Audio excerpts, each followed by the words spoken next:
and dark. "Are you blind?" Hendricks said. "No, I can see some." "How do you get away from the claws?" "The claws?" "The round things that run and burrow." "I don't understand." Maybe there weren't any claws around. A lot of areas were free. They collected mostly around bunkers where there were people. The claws had been designed to sense warmth. Warmth of living things. "You're lucky." Hendricks straightened up. "Well, which way are you going? Back there?" "Can I come with you?" "With me?" Hendricks folded his arms. "I'm going a long way. Miles. I have to hurry." He looked at his watch.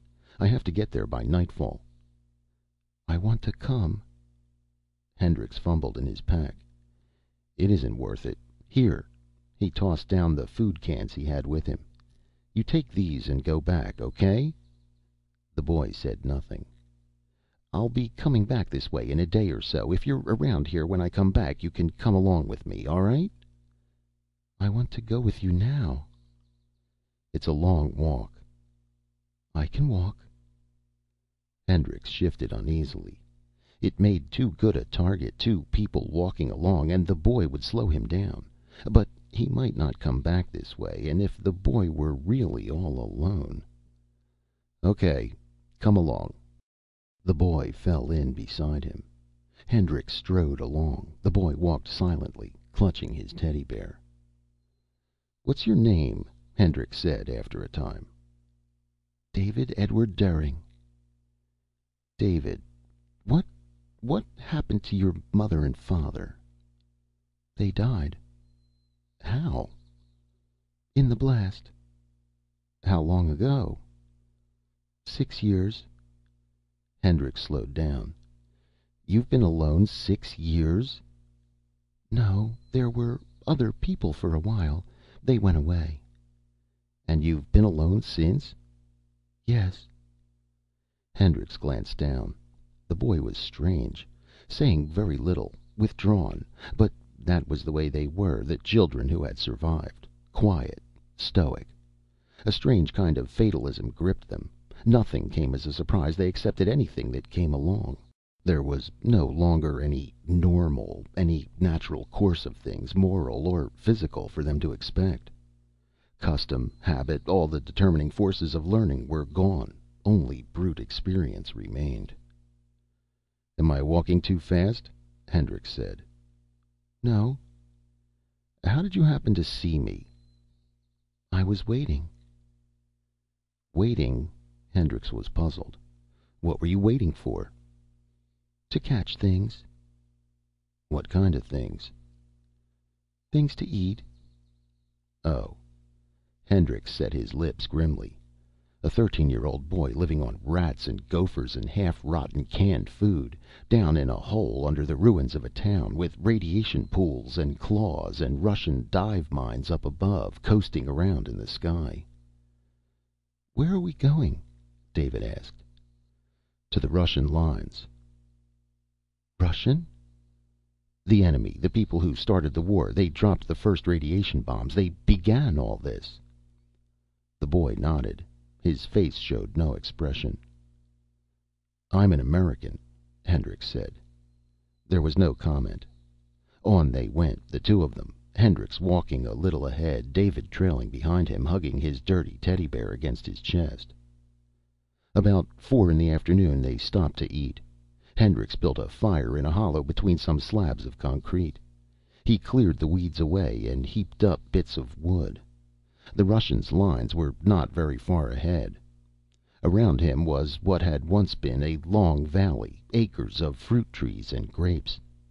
Nothing remained now but a few bleak stumps and the mountains that stretched across the horizon at the far end, and the clouds of rolling ash that blew and drifted with the wind, settling over the weeds and remains of buildings, walls here and there, once in a while what had been a road. Hendricks made coffee and heated up some boiled mutton and bread. "Here." He handed bread and mutton to David. David squatted by the edge of the fire, his knees knobby and white. He examined the food and then passed it back, shaking his head. No. No? Don't you want any? No. Hendricks shrugged. Maybe the boy was a mutant, used to special food. It didn't matter. When he was hungry, he would find something to eat. The boy was strange, but there were many strange changes coming over the world. Life was not the same anymore. It would never be the same again. The human race was going to have to realize that. Suit yourself, Hendricks said. He ate the bread and mutton by himself, washing it down with coffee. He ate slowly, finding the food hard to digest. When he was done, he got to his feet and stamped the fire out. David rose slowly, watching him with his young, old eyes. We're going, Hendricks said.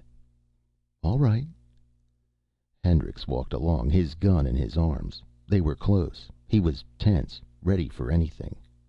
The Russians should be expecting a runner, and answer to their own runner.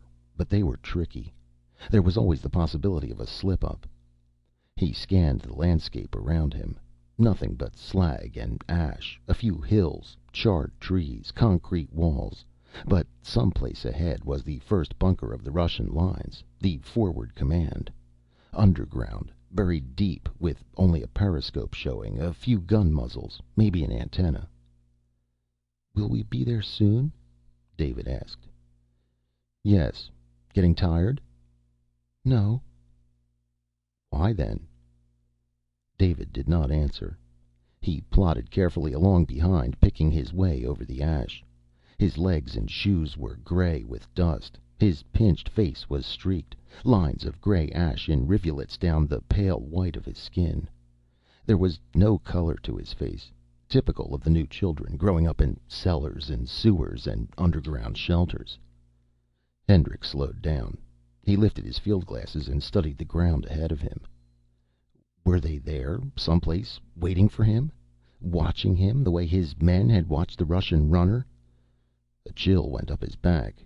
Maybe they were getting their guns ready, preparing to fire, the way his men had prepared, made ready to kill. Hendricks stopped, wiping perspiration from his face. Damn. It made him uneasy. But he should be expected. The situation was different. He strode over the ash, holding his gun tightly with both hands. Behind him came David. Hendricks peered around, tight-lipped. Any second it might happen. A burst of white light, a blast carefully aimed from inside a deep concrete bunker. He raised his arm and waved it around in a circle. Nothing moved. To the right, a long ridge ran, topped with dead tree trunks. A few wild vines had grown up around the trees, remains of arbors, and the eternal dark weeds. Hendricks studied the ridge. Was anything up there? Perfect place for a lookout. He approached the ridge warily, David coming silently behind. If it were his command, he'd have a sentry up there watching for troops trying to infiltrate into the command area.